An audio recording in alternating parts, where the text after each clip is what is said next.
Good morning guys. Now I'm going to fry the peanuts.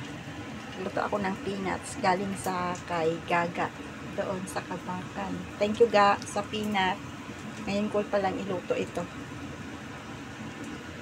Mayroon din akong peanut na white. Pinigay natin pamangkin pero iniwan ko dun sa Kabakan at sa Tarlac. Kaya itong red ang dinala ko dito sa Hong Kong. From my friend na si Gaga para Kabakan.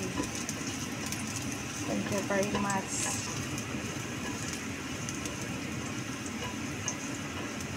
Luto ko ito sa bawang. Kunti lang yung oil na ilagay ko kasi ayoko yung mamantika. Luto ko muna yung bawang.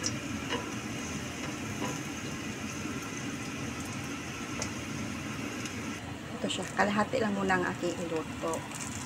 Sasunod na naman yung iba. Kasi madami.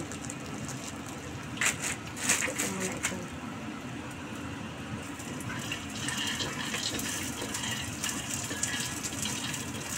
Ay.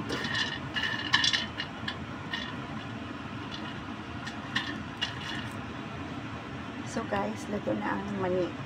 Ready na ito for eating. Tagal ko na ito kakainin. Masarap itong mani kasi maganda rin ito sa mukha, sabi ng mga expert. Except lang kung magka-pimples ka dito. Pero makaganda talaga ng skin ang mani. Thank you for watching.